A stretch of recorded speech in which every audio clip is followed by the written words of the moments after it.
Hello students, आज हम पढ़ेंगे 7th क्लास की साइंस की 6th वर्कशीट जिसका टॉपिक है प्राणियों में पोषण। और इसमें आज हम पाचन के बारे में जानेंगे।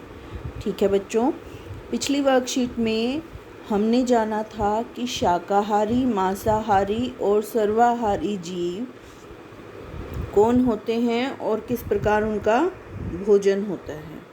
आज अगर हम अपनी वर्कशीट को देखें तो यहाँ विभिन्न प्रकार के जीव हैं, जैसे बकरी पत्तियाँ खा रही है, शेर मांस खा रहा है और बगुला जो है वो मछली खा रहा है। ठीक, अब ये सब अलग अलग चीज़ें खा रहे हैं। हमारे पास दो प्रश्न आते हैं। सबसे पहला, जंतु भोजन क्यों करते हैं, और दूसरा, जंतु अपना भोजन किस प्रकार से करते हैं। देखो,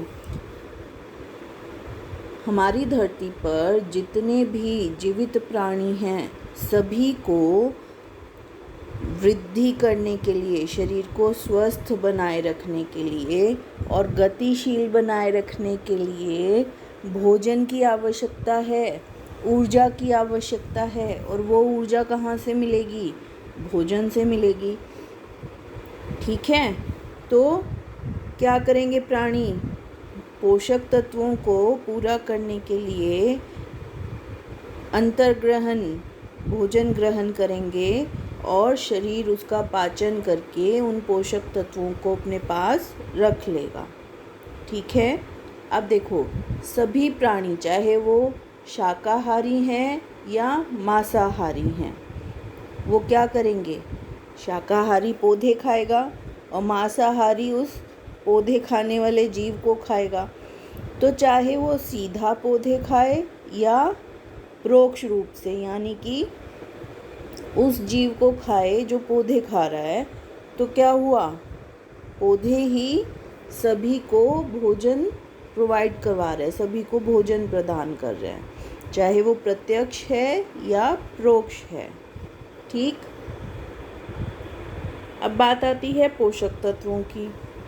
हमारे भोजन में कार्बोहाइड्रेट, वसा, प्रोटीन, ये सारे पोषक तत्व हैं। अब देखो, कार्बोहाइड्रेट और वसा शरीर को ऊर्जा देगा, है ना, और प्रोटीन शरीर की वृद्धि और शरीर की मरम्मत में हमारी मदद करेगा। पर ये सारे के सारे जटिल पदार्थ हैं, इनको सीधा सीधा उपयोग नहीं कर सकते जंतु। तो वो क्या करते हैं? इनको पहले सरल पदार्थों में बदलते हैं और फिर उसका उपयोग करते हैं। और यही प्रक्रिया, यानी कि जटिल खाद्य पदार्थों की सरल पदार्थों में टूटने की क्रिया को पाचन कहा जाता है। ठीक है बच्चों, अब 4 प्रश्न हैं हमारे पास। पहला प्रश्न है, 3 जीवों के नाम लिखिए जो पौधे खाते हैं। आप किन्हीं भी 3 जानवरों के या जीवों के नाम लिख सकते हो, गाय, भैंस, बकरी आदि। कार्बोहाइड्रेट तथा वसा का उपयोग, ऊर्जा और प्रोटीन का उपयोग शरीर की वृद्धि के लिए होता है। ठीक है, पाचन से आप क्या समझते हैं? जटिल खाद्य पदार्थों का सरल पदार्थों में टूटने की प्रक्रिया को पाचन कहते हैं। जंतुओं को पोषक तत्वों की आवश्यकता क्यों होती है? जंतुओं को वृद्धि करने, शरीर को स्वस्थ एवं गतिशील बनाए रखने के लिए खाद्य पदार्थों की आवश्यकता होती है। ठीक है बच्चों, तो ये थी हमारी आज की वर्कशीट। आई होप आपको समझ आई होगी और अब आप इसको इजीली कर पाओगे। Thank you.